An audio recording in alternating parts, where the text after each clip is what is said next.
Hello বন্ধুরা, আসলে আমরা আজকে দেখব যে কিভাবে ফ্রি ইমেইল দিয়ে আনলিমিটেড ফেসবুক অ্যাকাউন্ট ক্রিয়েট করা যায়। আসলে ফ্রি ইমেইলটা আমরা পাবো কোথায়, কিভাবে পাবো, সেটার জন্য প্রথমে আমরা কী করবো, যে ট্যাম্প ইমেইল নামে যে ইয়েটা আছে, অ্যাপসটা আছে, আমরা গুগল ইয়েতে গেলে দেখতে পারবো temp mail free instant temp free email address. এই অ্যাড্রেসটা এটি ইনস্টল করে নেবেন আপনারা। যাই হোক, আমার ইনস্টল করা আছে। এবার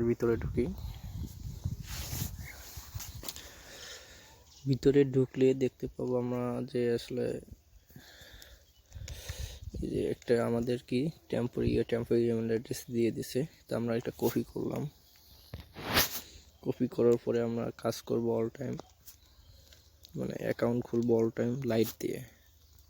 আমি যে লাইটের মধ্যে যাই, আমি অলরেডি ফিল আপ করে নিয়েছি sign up with email address. Email অ্যাড্রেসের জায়গায় ওই ইমেলটা আমরা বসাই দেব। ওকে, আমরা বসাই দেওয়ার পরে সবগুলো ঠিক আছে, শুধু আমরা এখানে 2000 সাল দিয়ে দিলাম। যাক, ফিমেল পাসওয়ার্ড আমরা কি দেব, যেটা আমাদের ইমেল ছিল আমরা ওইটাই পাসওয়ার্ড দিয়ে দিলাম। যাক, ওকে, সাইন আপ।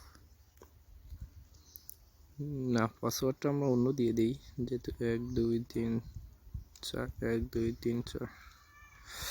ওকে, সাইন আপ।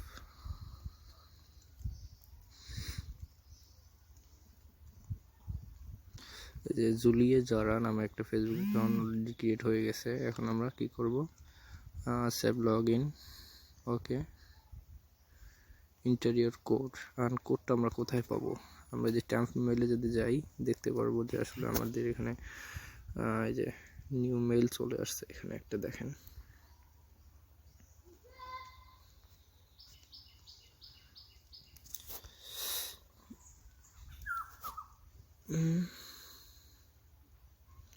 ওকে, আমরা এখানে ঢুকি, click to open email address 31736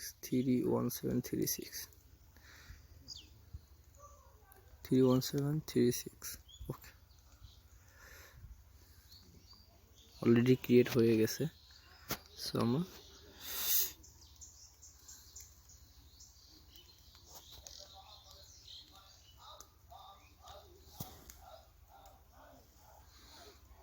আপনারা দেখতে পাচ্ছেন যে আমি একদম ফ্রি টেম্পোরারি মেইল দিয়ে আনলিমিটেড ফেসবুক অ্যাকাউন্ট ক্রিয়েট করি। এইভাবে আপনারাও চাইলে এভাবে ক্রিয়েট করতে পারেন, সমস্যা নেই। তাহলে ধন্যবাদ, আপনারা এভাবেই আপনাদের অ্যাকাউন্ট ক্রিয়েট করবেন।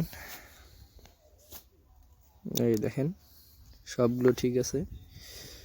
আর আমি আসলে ক্রিয়েট করতে যে নামগুলো প্রথমে দিতে হয় সেগুলো আগেই দিয়ে দিয়েছিলাম, শুধু সাইন আপ ইমেইলের মধ্যে গিয়ে ইমেইলটা শুধু বসাই দিলাম, আসলে ভিডিওটা কম করার জন্য। তো ধন্যবাদ, ভালো থাকবেন সবাই, দয়া করে সাবস্ক্রাইব করবেন সবাই, ধন্যবাদ।